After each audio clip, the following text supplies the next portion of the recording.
Salam sehat, dokter. Assalamualaikum warahmatullahi wabarakatuh. Selamat pagi. Ya, waalaikumsalam. Selamat pagi, dokter. Dokter, kita bacakan pertanyaan pertama dari Gita Angelin. Dokter, waktu hari Minggu saya sempat dibonceng naik motor sama suami. Kondisi jalanan di sekitar rumah memang kurang bagus. Awalnya bawah perut ngerasain linu ringan, lama-kelamaan semakin linu kayak mules, dokter. Kenapa ya, dok? Biasanya saya nggak seperti itu. Ya, Mbak Angelina tadi ya. Ya, Itu kalau goncengan pada perut juga bisa menyebabkan otot-otot sekitar perut itu tegang ya. Jadi bisa sementara diberi oles obat pijet atau mungkin koyo ya, koyo pereda nyeri gitu. Dan kalau itu gejalanya masih terus berlanjut dan tambah nyeri, memang sebaiknya konsultasi ya, telepon ke rumah sakit gitu. Belum untuk nanti diputuskan apakah perlu diperiksakan USG atau tidak gitu. Tapi kalau tidak ada riwayat jatuh atau dari kecelakaan, tidak ada trauma pada perut secara langsung, sepertinya lebih pada kelelahan otot perut. Atau mungkin bisa saja ini gejala-gejala karena hamil muda, dokter. Hamil muda bisa.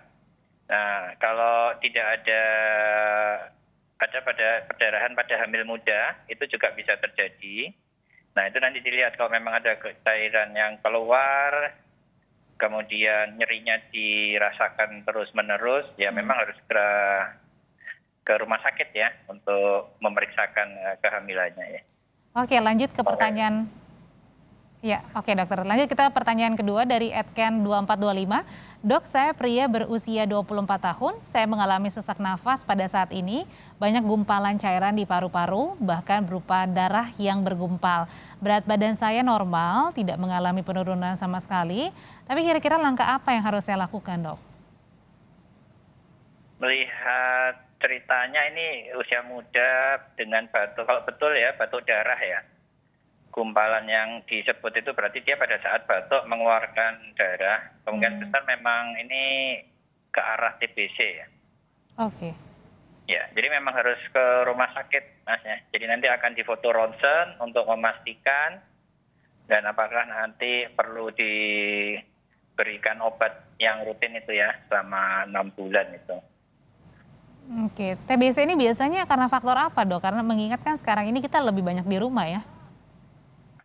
Nah, banyak. Jadi karena faktor penularan itu kan kalau memang banyak di rumah juga akan bisa lewat udara juga gitu. Dan kita juga belum tahu Masnya ini sering keluar atau enggak ya. Tapi melihat dari gejalanya memang mengarahnya ke sana. Oh, oke. Jadi diperiksakan langsung dan segera gitu ya, dok ya? Ya. Nanti Oke. juga akan diperiksa batuknya sudah berapa lama gitu misalnya. Kalau batuknya hanya baru sebentar, dalam hitungan mungkin kurang dari 2 minggu, ya memang ada beberapa kasus untuk infeksi COVID juga sampai batuk darah ya, seperti itu. Oke. Tapi kalau batuknya sudah lama, dari 2 minggu, itu lebih mengarahnya ke kemungkinan ke TBC. Tapi nanti diperlukan foto ronsen ya untuk memastikan. Oke, lanjut lagi dokter ke pertanyaan dari @andi hakim. Pagi dok, sudah 2 kali saya cek darah plus tipes. Hasilnya sama, saya positif tipes.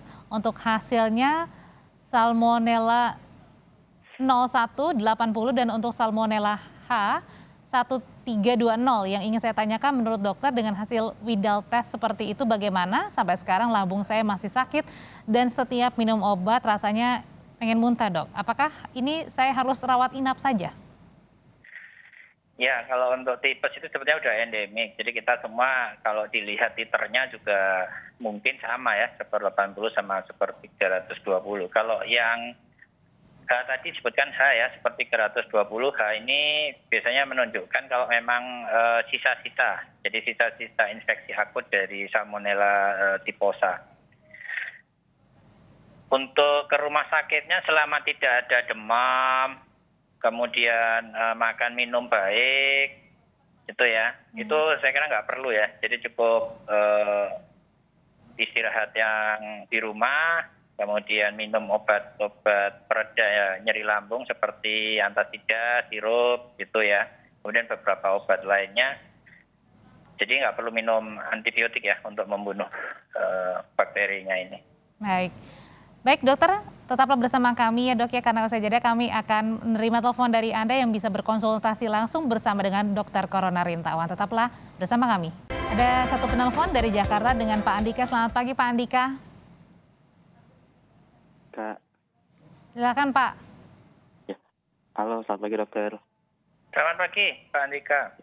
Dok, ayah saya ini kan umur 50 tahun. Ayah saya punya riwayat asam urat katanya dok. Jadi ayah saya itu sekarang punya bengkak itu sih dok di sebelah kaki kiri di bawah mata kaki dok. Ayah saya itu pengobatannya cuma diurut-urut doang dok. Ayah saya juga sering merasakan sakitnya ada terus nanti tiba-tiba hilang dok. Itu kenapa ya dok? Oke, terima kasih Pak Andika. Kalau untuk ayahnya Pak Andika ini memang asam urat ya. Asam urat sendiri itu kan kadar asam uratnya memang tinggi sehingga menyebabkan ada kristalisasi di sendi-sendi ya. Nah kebetulan yang kena ini kaki kanan sebelah kiri tadi ya, mata kaki yang sebelah kiri. Itu memang penanganannya kalau sedang bengkak itu biasanya diberikan kortikosteroid anti radang juga untuk mengurangi pembengkakannya. Tapi untuk masalah kadar asam urat yang tinggi itu juga harus dilakukan penanganan. Biasanya minum obat ya, allopurinol itu. Nah bisa konsultasi ke apotek terdekat atau ke dokter ya untuk mendapatkan dosis allopurinol yang tepat gitu. Dan itu memang kadang nyeri pada saat radangnya kumat ya dia akan nyeri. Kalau enggak ya akan nyeri. Jadi memang hilang timbul nyerinya ini radang karena asam urat gitu. Dan mungkin juga kurangi makanan-makanan seperti yang berbahan dasar kedelai Iya. gitu ya dok ya? Yang purin kadar kadar purinnya yang tinggi. Kacang-kacangan itu jelas, kacang, kemudian keripik blinjo itu. Oh, oke. Nah itu juga udah jelas itu pasti akan menaikkan dengan cepat. Emping gitu ya dok ya, emping ya? Tinggi sekali. Padahal enak ya emping. Oke. Jadi makanan yang asam uratnya tinggi dikurangin, terutama emang kacang-kacangan gitu ya, belinjo. Kemudian jeroan itu juga asam uratnya tinggi ya. Nah itu dikurangin ya, dikurangin. Kemudian kalau memang nyeri banget ya memang harus ke dokter atau ke apotek ya. Karena di apotek ada konsultasi dokternya juga untuk mendapatkan obat untuk menurunkan asam urat ya. Sekarang juga bisa dilakukan pemeriksaan asam urat dengan tes yang cepat ya, rapid test itu kan ada itu. Nah, biasanya beberapa apotek melakukan pelayanan itu gitu. Kalau enggak memang harus ke rumah sakit tapi telepon dulu ya, karena kondisi sekarang jadi nanti bisa rumah sakit mengarahkan ke pintu mana gitu ya, supaya mungkin nggak takut gitu ya. Nanti biasanya banyak rumah sakit yang menyediakan alur khusus untuk pasien-pasien yang memang mau kontrol rutin ke poliklinik. Oke, lanjut dokter, ini bukan telepon tapi kita tadi sudah terima dari pertanyaan di Instagram, dokter dari Rika MR Harahap. Dokter, saya Rika 29 tahun, mendadak Jumat malam demam tinggi hingga Senin siang, Selasa sorenya mulai turun dan normal, tiba-tiba Selasa dini hari panas tinggi lagi, saya cek darah trombosit mulai turun jadi 149 pada hari kedua, panas, dan hari ketiga trombosit naik, hari keempat tetap, hari kelima turun lagi. Apakah ini gejala demam berdarah, dok? Ya, biasanya kalau demam dengue ya, demam dengue itu artinya demam yang disebutkan oleh virus, tapi nggak ada manifestasi perdarahan. Kalau yang demam berdarah biasanya sampai yang ada manifestasi perdarahan ya gusi, berdarah, kemudian dari hidung juga gitu ya, rata-rata, terus kemudian timbul bercak-bercak merah di kulit ya. Kalau yang demam dengue biasanya tidak muncul seperti itu, tetapi trombositnya sama-sama turun.